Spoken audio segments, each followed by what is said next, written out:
So, let's dive into a pretty counterintuitive idea today, that our culture's massive focus on sex, it might not really be about sex at all. It might be about something way, way deeper. And this question right here really gets to the heart of it. What if that feeling we label sexual obsession is actually a sign, a symptom of something missing on the inside? It kind of flips the whole conversation on its head, doesn't it? I mean, this is not exactly a newsflash, right? We see it absolutely everywhere. Advertising, movies, music. Our whole culture puts this huge emphasis on sex, like it's one of the most important things in life. Which, brings up a really good question. Why? If it's just a part of biology, why does it take up so much real estate in our heads? And this is where we start to shift from looking out at society to looking inward. This is the key concept here, inner emptiness. It's basically that feeling of not really knowing who you are, of lacking a genuine sense of fulfillment from within, and that feeling is what sends us searching, looking for something on the outside to fill that void. Okay, this distinction is absolutely crucial. The physical act of sex, pretty simple, it's biological. But obsession? Oh, that's a completely different animal. That's complex, it's mental, and it happens entirely inside our minds.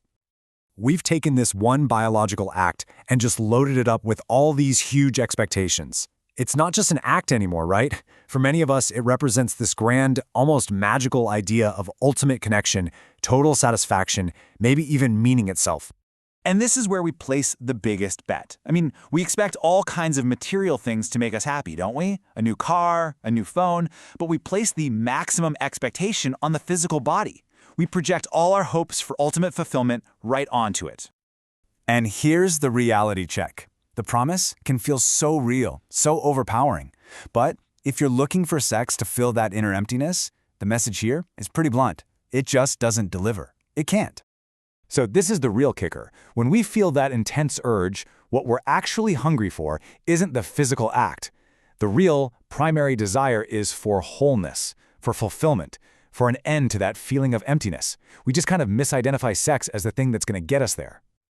Now, it's totally natural to hear this and think, okay, so what's wrong with me?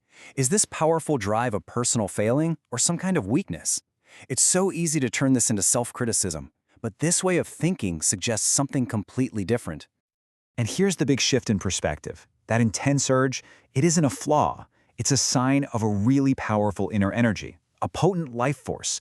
The problem isn't the energy, you see. It's the direction it's flowing in. Think about it like a powerful river. If you just let it go, it could be chaotic, destructive even. But if you build a channel for it, that same river can generate incredible power. Well, this inner energy is just like that. It's just waiting for us to give it some conscious guidance. So how do we actually do that? How do we find the right direction? Well, it starts with this three-part process, a kind of deep, honest self-assessment. And let's be super clear here. This is not about acknowledging that you are worthless. Not at all. It's about being honest and acknowledging that the path you're on, chasing ultimate fulfillment from something external like sex, is worthless because it's never, ever going to get you where you truly want to go. See, the whole goal of this process is to get a new kind of clarity, to finally understand what that deep hunger is really for. And once you figure out what you truly must have for your own fulfillment, sex is no longer carrying this impossible weight. It can finally settle into its proper, natural place in your life. And finding that natural place means you get to step away from two really unhealthy extremes. Sex stops being this thing to be coveted, this object of obsession. And it also stops being this shameful thing that needs to be suppressed or condemned. It just is. So, when you boil it all down, this whole exploration isn't really about managing or controlling sex. It's about something much bigger. It's about taking the real journey, the one towards self-awareness. Because knowing who you are, well, that's the key that puts everything else in its right place. Which leaves us right where we started, but with the question pointed directly at you.